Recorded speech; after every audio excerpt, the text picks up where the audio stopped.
servidor público, olá, cidadão. Estamos iniciando mais um programa Cidadania e Serviço Público. Um programa da Federação das Entidades de Servidores Públicos do Estado de São Paulo, FESPESP. Um programa que vem discutir com você, servidor público, com você, cidadão, cidadania e serviço público. E o nosso programa de hoje traz o Dr. Rubens Ferreira Júnior, que é advogado tributarista. E o assunto, o importante assunto, é como a reforma da Previdência se tornou fonte de tributação ilícita aos servidores públicos de São Paulo. Vamos lá?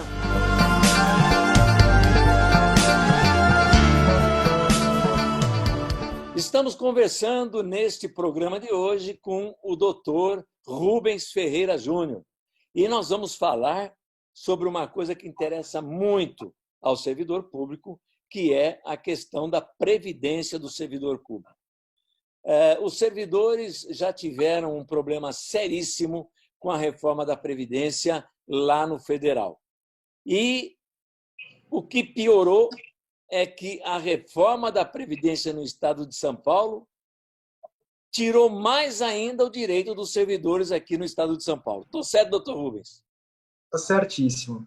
Na verdade, a gente precisa entender como é que funciona a questão das contribuições à Previdência Social. Tá? O sistema contributivo das contribuições, ele é um sistema solidário e retributivo à pessoa que é segurado da Previdência Social. Tá? Toda vez que você tem a tributação da Previdência, seja a pessoa aposentada ou pensionista, ou mesmo a pessoa que está na ativa, ela é tributada porque demonstra-se uma chamada capacidade contributiva. O que isso quer dizer? Quer dizer que aquela pessoa demonstra ter riqueza suficiente a ponto do Estado poder tributá-la. Esse é o primeiro ponto para que possamos compreender como funciona uma contribuição a qualquer um que seja o regime de previdência. Tudo bem? Feita essa primeira análise, o que tem que ficar claro? Até então, até antes da reforma, nós tínhamos a sistemática do servidor ser tributado a partir do momento em que ele ultrapassasse o teto do regime geral. Então, você tinha lá o regime geral, que ele era estipulado até R$ 5.500, R$ 6.000, mais ou menos, não me recordo ao certo qual que era o número. A partir daquele momento que ultrapassasse aquele valor, o servidor público era tributado. Perfeito? Por quê? Porque no regime geral de previdência social, no regime onde todas as pessoas que trabalham via CLT, eles não precisam pagar essa contribuição. Então, nada mais justo que o servidor público que ganha até aquela faixa de vencimento, ele também não seja tributado. Estamos trabalhando aqui com o princípio da isonomia. Afinal de contas, se uma pessoa não demonstra ter a capacidade contributiva, sempre da iniciativa privada até determinado valor, o servidor público, consequentemente, também não demonstra ter capacidade contributiva até ser tributado naquele valor. Isso é uma questão lógica, uma questão de igualdade, uma questão de isonomia. Não temos grandes divagações sobre isso. Pois é. Ocorre que, com a reforma da Previdência, isso caiu por terra. A pessoa, não importa se ela vai ter o vencimento dela, se um subsídio, uma remuneração, de 1.000 ou de R$ 5.000, ela é tributada. Aí você vai falar para mim, mas doutor, quem é da iniciativa privada também não é tributado quando ele está nesse valor, com relação a essa contribuição? O aposentado, o pensionista, que recebe até o teto, ele não é tributado? Não é. Ué, mas se ele não é tributado, por que o servidor é? Eis a grande questão. O que o nosso governo fez, aparentemente, foi o seguinte ponto. Bom, ele é servidor público. Se ele é servidor público, pressuponho que ele tenha muito dinheiro. Se ele tem muito dinheiro, então vamos tributá-lo um pouquinho mais. Mas esse servidor público ele recebe exatamente a mesma coisa que o aposentado da iniciativa privada, não tem alteração nenhuma, mas ele é servidor. Aparentemente, segundo os nossos legisladores, o simples nome servidor público, imaginam-se que é uma espécie de marajá. E aí ele tem condições de contribuir de uma forma mais abrangente para a Seguridade Social, né? Para o regime de previdência social. Na verdade, isso acontece porque existia um déficit. E agora, para eles quererem suprir esse déficit, dar mais gestão do dinheiro público, eles foram buscar estas verbas aonde? No Tesouro. Quem é o Tesouro? É o contribuinte. No nosso exemplo aqui, no nosso caso aqui, é o próprio servidor público. O que nós tivemos, por exemplo, e vou pegar como exemplo o estado de São Paulo, o governador João Dória, o que ele fez? Ele pegou e estabeleceu, olha, segundo o permissivo constitucional, quem ganha acima do mínimo é possível de ser tributado. E aí, o que aconteceu? Veio uma legislação estadual estabelecendo, bom, como tivemos a reforma da Previdência que possibilitou que acima de um salário mínimo seja tributado, já vamos começar imediatamente a realizar a tributação. E é esse interregno que está acontecendo com os servidores públicos com a reforma da Previdência. Mas, aliás, o único país onde se tributa o servidor público aposentado é o Brasil, né, doutor? Não, existem outros países que também tributam, mas a regra geral não é tributar o aposentado, né?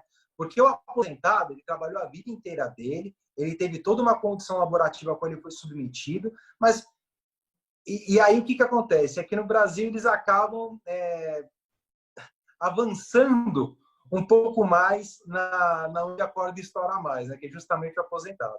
Há um outro problema que ficou estabelecido com relação às aposentadorias, é que a gente também não tem garantia que esse déficit, que essa arrecadação que eles vão fazer, será uma arrecadação com uma destinação precisa de dinheiro, né? Que eles vão pegar essa verba e realmente suprir o déficit da Previdência. Eles estão querendo estabelecer ainda uma outra contribuição até mais gravosa. Mas eu vou te dar uma notícia em primeira mão. Vou aproveitar que eu estou aqui conversando com você até para os nossos telespectadores aí que são aposentados saibam de uma grande peripécia aí do nosso governo. Que chega a ser triste, mas eu vou explicar para vocês. Vamos supor que o senhor trabalhou a sua vida inteira como um servidor público qualquer, certo? E aí, o senhor, como servidor público qualquer, trabalhava em dois trabalhos. Vamos supor que o senhor era, por exemplo, policial militar e médico, tudo bem? E contribuía com os dois empregos. Contribuía com o regime enquanto policial, contribuía com o regime enquanto médico. Ótimo. Evidentemente, a análise adequada seria o quê? Bom, tudo bem.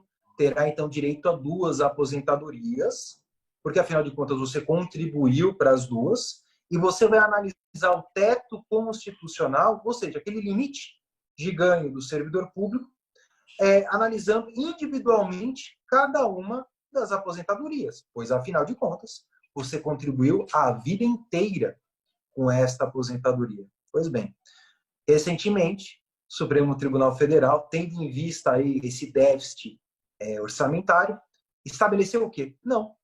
A partir de agora, isso acabou de acontecer, viu? Isso aqui é super recente. A partir de agora, somam-se as 2 aposentadorias e aplicam-se o teto. Quer dizer, aquela pessoa que contribuiu uma vida inteira com uma daqueles empregos, e contribuiu para a aposentadoria para aqueles empregos, ficou com essa verba para o Estado.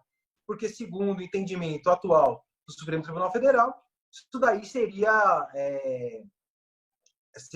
dar um super salário ao aposentado. Bem, se entendem que é um super salário, então ao menos devolvam as verbas que a pessoa contribuiu durante todo aquele tempo. Então, veja, a reforma da Previdência para o servidor público, ela trouxe, na verdade, um verdadeiro arroxo para ele, porque, de um lado, além de ele começar a ser tributado muito mais, até em áreas progressivas, né, naquela parte que excede um salário mínimo, onde a pessoa da iniciativa privada não é tributada, ele também vai ter esse teto somado às duas aposentadorias. Mas veja, não é só. Existe mais um problema que não está sendo muito veiculado. Nós tínhamos, até pouco tempo atrás, uma imunidade relativa às pessoas que eram portadores de doenças incapacitantes. Aquelas pessoas que tinham cardiopatia grave, elas possuíam doenças que eram consideradas como incuráveis, por uma questão de solidariedade, estas pessoas elas não pagavam a previdência quando aposentadas. Então, a pessoa se aposentou, é detentora de uma cardiopatia grave ou uma outra doença qualquer, ela não era tributada. Isso era um mandamento constitucional. A reforma da Previdência fez o quê? Excluiu isso. Isso não existe mais. Então, as pessoas que possuem esse tipo de enfermidade, que até então não pagavam a Previdência, passarão também a pagar. Então, a tributação para o servidor público, ela veio, na verdade, para tentar, usando um português chulo, o Estado está usando de todos os meios para morder de todos os lados. E tentando, e o aposentado, né, ou pensionista, que trabalhou sua vida inteira e tudo mais, ele se fica à mercê desta problemática. Doutor, inclusive, o pensionista, né? Digamos que o servidor público aposentado está pagando, tem um pensionista quando ele falecer, aí ele falece, o pensionista continua pagando. Não é uma situação esdrúxula, louca, porque ele continua pagando para quê? Para ele mesmo? Porque isso é uma coisa que já discutimos aqui na Advocacia Superior da Silveira. Nós conversamos muito, porque nós temos um setor só voltado a benefício, né? O setor que eu pertenço é a parte vinculada ao custeio, que analisa as contribuições. Veja que curioso. A pessoa, quem que é o segurado? É justamente a pessoa que contribuiu durante a vida inteira com aquele trabalho. A pensionista era um beneficiado. Não era o segurado propriamente dito. Haveria aqui um problema, racionalmente falando, tem um problema de lógica. Se a pessoa é o beneficiário, a partir do momento, segundo a lógica do servidor público, ele passaria também a ser uma pessoa que arcaria com todo o sistema. Então, veja que loucura. Eu sou segurado da Previdência Social. Vamos supor, eu tivesse uma esposa. Trabalhei a minha vida inteira. Eu que tenho vínculo estatutário com o Estado, certo? Eu vou me aposento. Ótimo, estou recebendo. A pessoa, quando eu morri, ou gerou um risco a meu falecimento, essa pessoa passa a ser beneficiária. Ela tem vínculo direto com a administração pública? Direto? Não. É um vínculo oblíquo que decorre de um casamento que ela tinha comigo. No entanto, automaticamente, ela passa também a custear um regime do qual, teoricamente, ela não faria parte, porque ela não tinha um vínculo estatutário direto com o Estado. Compreende a lógica? Como não faz muito sentido? E, claro, o Estado vai alegar, olha, mas ele é solidário, né? O regime ele é solidário. De fato, o regime é solidário. Porém, essa solidariedade se vislumbra não com relação aos beneficiários, mas sim com relação a quem possui um vínculo previdenciário direto com a administração pública. No caso, o servidor. Agora, veja bem, vamos até para a questão do que ainda está na ativa, né? Nessa reforma, ele pagava 11%, nessa reforma ele chegou até a 16%. Considerando que o Estado paga 2 vezes o que o servidor paga, então o servidor que paga 16, o Estado contribui com 32. 32 mais 16. Como pode dizer que o caixa da Previdência é deficitário, doutor? Então, esse é um problema de má gestão do dinheiro público. A questão de você falar que o caixa é deficitário, com certeza isso decorre de uma série de peripécias, uma série de equívocos no momento de realizar a análise da Previdência. É claro, existem as pessoas que utilizam essa verba de uma maneira indevida o servidor que realiza pleiteia alguns benefícios de forma indevida? Existe, como qualquer tipo de regime de previdência. Mas isso é uma minoria onde não podem todos serem apenados e o Estado colocar tudo no mesmo balaio. Veja, você querer aumentar a tributação de uma forma exponencial atenta não apenas com relação à capacidade contributiva, mas atenta também ao não confisco. Porque, veja, se você tem uma verba, isso analisando só Previdência, hein? Não estou falando sobre imposto sobre a renda. Analisando só Previdência, você tem uma tributação de 17%. Veja, não me parece razoável. Se ele tem 17, mais 27,5 de imposto de renda, no frigir dos ovos aí, dependendo da quantidade, você consegue chegar a beirando aí 50%. Então, você está trabalhando e o Estado, quando te paga, ele já está retendo quase metade. Entende o absurdo que acabou gerando isso? Claro.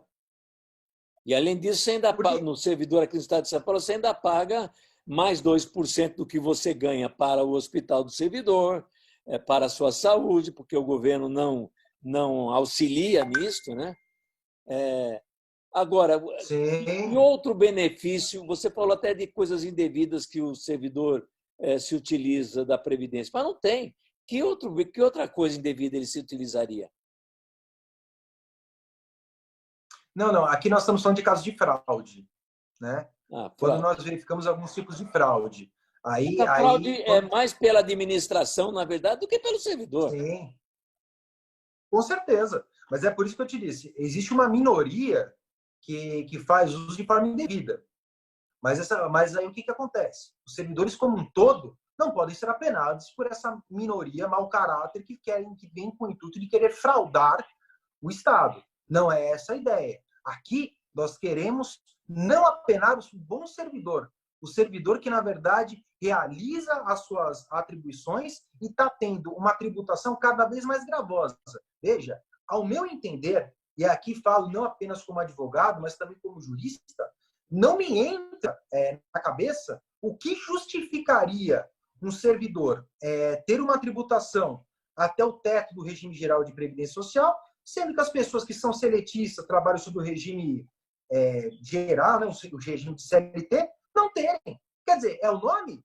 É o dizer sou servidor, presume-se que a pessoa é abastada? Isso não tem a menor condição de ser. Se nós pegarmos, por exemplo, condição de alguns professores, ou mesmo dentro do militarismo, se pegarmos os praças, o fato de você ser policial, ou você ser um professor, por exemplo, isso não quer dizer que a pessoa possui vultuosas quantias. Às vezes, muito pelo contrário. Algumas dessas pessoas que trabalham dentro do serviço público, elas trabalham por amor ao serviço público. E aí, por conta desse amor ao serviço público, ela vai ser apenada? Veja, não faz sentido. Muito pelo contrário, você está desprestigiando um servidor que está junto de um Estado democrático e de direito, um servidor que pressupõe, que consegue compreender que, na verdade, ele é um servidor da coisa pública, ou seja, ele é uma pessoa que prestigia o mais claro acepção de república, ela é aquela pessoa que está junto e é apenada. A mim não faz muito sentido, né? Mas esse foi o estabelecido. Todavia, aqui no próprio escritório, nós temos entrado com algumas ações justamente para combater esse tipo de injustiça. Porque não faz sentido nós termos um sistema onde desprestigia o servidor que trabalhou sua vida inteira em detrimento das outras pessoas que não necessariamente realizaram essa atividade laboral toda. E vai ser tributado da mesma forma.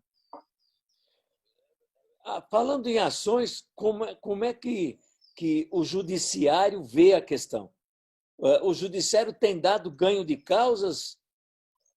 Isso ainda está muito incipiente. Para eu chegar e dizer para você está dando ganhos de causa, existem alguns casos onde conseguiríamos uma liminar, né? Mas ainda não temos uma decisão definitiva sobre isso, porque essa questão do governador João Dória, ela começou a ser veiculada agora no final de julho, começo de agosto. Então, isso acabou de sair do forno. Então, ainda temos, as peças ainda estão sendo mexidas, já foram conseguidas liminares, mas isso é devido ao próprio servidor estar tomando ciência dessa coisa que vai prejudicá-lo agora, nesse momento que os servidores estão começando a procurar para começar a entrar com a ação e dar um devido desenvolvimento a isso. Então, ainda é muito cedo para darmos um posicionamento a respeito do sim ou do não frente ao judiciário. Sem contar que também agora tem servidor que vai contribuir mais de 5 ou 10 anos do que deveria contribuir antes da reforma, né? Então, tem servidores que chegam, acho que até mais de 10 anos. Portanto, um tempo muito maior de contribuição. Sim. Não, com certeza. Mas isso é feito, sendo muito sincero, isso é feito de tempos em tempos mesmo, porque tem que acompanhar a chamada tabela atuarial. Essa tabela atuarial nada mais é que o seguinte: a conta que o governo faz para aplicar isso é mais ou menos assim. Bom, o brasileiro está vivendo mais. Se ele está vivendo mais, obviamente ele vai ter que trabalhar mais. Se ele tem que trabalhar mais, porque o que senão acontece é o seguinte: as pessoas começam a se aposentar muito cedo e vivem muito, e aí o Estado não consegue mais bancar o restante da vida das pessoas, né? Então, a conta que ele é feita é através dessa tabela atuarial. Por isso que, de vez em quando, ele tem que fazer essa atualização. Né? Ele fica meio que torcendo contra, né? Se morrer logo, eu tenho mais lucro. Se viver mais tempo, eu vou ter que pagar mais tempo. Chegou um momento na reforma que a gente até dizia, olha, se você vai deixar pensionista, morre antes da reforma, porque vai ser melhor para ela, né?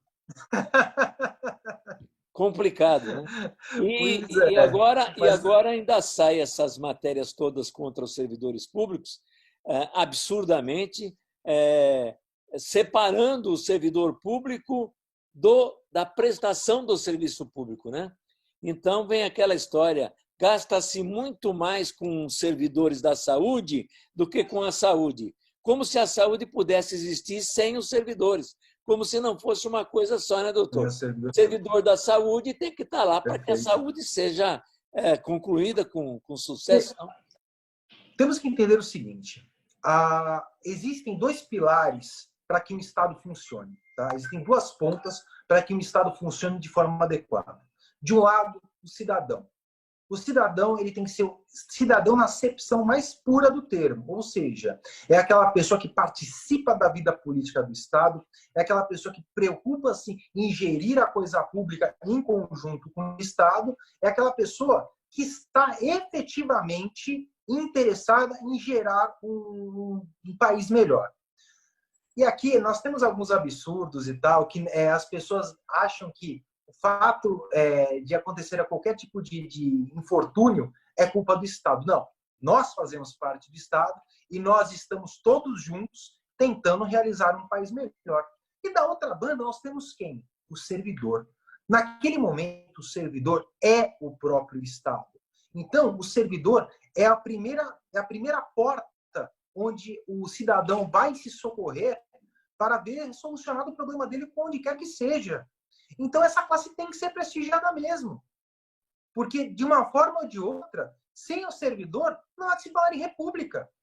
Porque é justamente ele que faz as funções de serviço público vinculadas ao Estado. Imaginemos essa pandemia que nós estamos passando aqui no Brasil sem o atendimento do servidor, né, doutor? Não. Veja, e eu acho curioso, foi muito bem apontado o que você acabou de dizer, porque aqui eu queria fazer um alerta. Não falavam tanto, privatiza, é um tal de querer privatizar absolutamente tudo? Vejam só vocês, foi só entrarmos aqui na pandemia, não é? Que os planos de saúde fizeram o quê? Não é nossa obrigação fornecer o exame do Covid-19. Aí, vão quem? O cidadão vai correr atrás de quem? Claro, do Estado. Que o Estado ele está se manifestando através de quem? Dos seus servidores. Servidores estes que estão claramente sendo prejudicados nessa reforma da Previdência. Sinceramente, não é esse a conduta que se espera de um Estado que pressupõe-se uma república. É justamente o prestígio ao servidor público e a análise de uma carreira adequada ao funcionalismo público. Verdade. Nosso último minuto, doutor. O servidor Vamos tem lá. que buscar os seus direitos, tá certo? O aposentado tem que tentar O resolver servidor, a questão, certo? mas sem dúvida nenhuma, e digo mais, é necessário que seja feita uma pressão também com relação à Assembleia Legislativa, porque não basta só o judiciário, basta também uma manifestação, porque, veja, as injustiças que estão sendo perpetradas são injustiças que chegam a ser absurdas.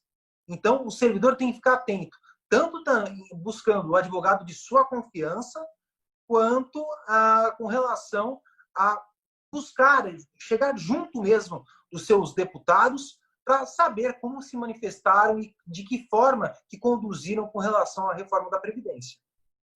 Doutor Rubens, agradeço o seu tempo aqui conosco, nesse bate-papo, nessa conversa, que foi muito importante para o servidor, com certeza. Eu que agradeço. Desejo a todos aí uma ótima semana, que eles se cuidem muito, porque nessa época de pandemia devemos cuidar muito dos que mais amamos. Então, se resguardem e fiquem todos muito bem durante esse período. Muito obrigado. Eu é que agradeço.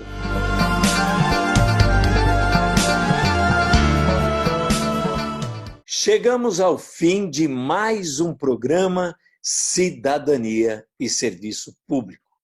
Um programa da FESPESP, Federação das Entidades de Servidores Públicos do Estado de São Paulo, e que todos os domingos está aqui para conversar com você, cidadão, com você, servidor público, e discutir cidadania e serviço público. Até o nosso próximo programa. Esperamos você.